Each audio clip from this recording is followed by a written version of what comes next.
Hi everyone, আজকে আমি একটা কিউট ক্রাফট করার চেষ্টা করব। প্রথমে আমি একটা ক্যানভাস নিয়ে নিয়েছি, যেটা খুবই ছোট, একদম মিনি সাইজ। এখানে ক্লের প্যাকেট খুলছিলাম। এখন আর ক্লে দিয়ে কাজ করতে ভালো লাগছে না, বড় বড় কাজগুলো। তাই আমি সিদ্ধান্ত নিয়েছি এই প্যাকেট দিয়ে মিনিমাম 10টা কাজ করব। আর এই দেখো, এটা প্রুফ যে আমি আগে কত ক্লে নিয়ে কাজ করেছি। কেননা তিনটা তিনটা করে স্টিক জমিয়েছিলাম, তাও প্রথম দিকে রাখতাম না, ফেলে দিতাম। তারপরেও এতগুলা জমেছে। আসলে বড় যে কাজগুলো করেছি ক্লে দিয়ে, সেগুলো আমার বাসা ভর্তি রয়েছে। তাই ভাবলাম এবার ছোট ছোট ক্রাফট করব। তো আজকে ডে ওয়ানে আমার ক্রাফটের জন্য লাগবে দুইটা কালার, সেটা ব্লু আর হোয়াইট। তো এই যে মিনি ক্যানভাসের সাইজটা একটু ডিটেলসে দেখাই। এই যে জেসর কৌটা একদম এইটা সাইজের, তাহলে বুঝো যে এটা কতটা ছোট ক্যানভাস। এটা আমি তৈরি করেছিলাম কিছুদিন আগে আমার কাছে থাকা ক্যানভাস পেপার দিয়ে। তো এখানে আমি একটু পানি দিয়ে নিচ্ছি, কেন জেসো যেহেতু ঘন হয়, তো প্রথমে শুকনো অবস্থায় জেসো দিলে ভালো করে বসতে চায় না।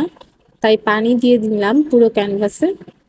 আর এই যে একটা কিউট স্টার, যেটা আমি কিছুদিন আগে বানিয়েছিলাম ক্লে দিয়েই, আমার বাসায় ছিল, তো যে আমার সাথে ম্যাচিং হয়ে গেল, তাই দেখালাম।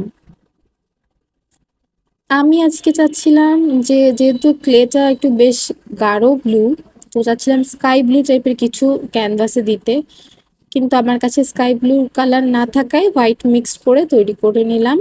যদি এখন দেখে মনে হচ্ছে যে আরেকটু হালকা হলে ভালো হতো, মানে আরেকটু সাদা মিক্সড করলে ভালো হতো।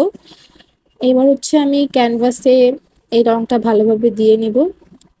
আসলে বড় ক্যানভাসে রং করতে করতে না, মানে বেশি রং নিয়ে ফেলেছিলাম, মানে এতটুকু জিনিসে খুবই সামান্য রং দরকার ছিল, এতটা রং আমার বেঁচে গিয়েছিল।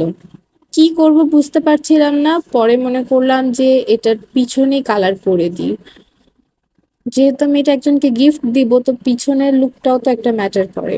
এবার আমি ক্লে নিয়ে নিলাম, আর একদম ক্যানভাসের মতো ছোট্ট একটা মাছ, মেবি এটাকে ডলফিন বলে, সেটা তৈরি করার চেষ্টা করছিলাম।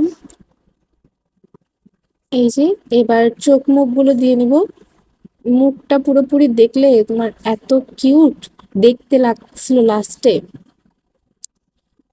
আচ্ছা, মাছ থাকবে পানি থাকবে না তো হয় না, কয়েক ফোঁটা পানি দিয়ে নিলাম। আর নাও ফাইনাল রেজাল্ট।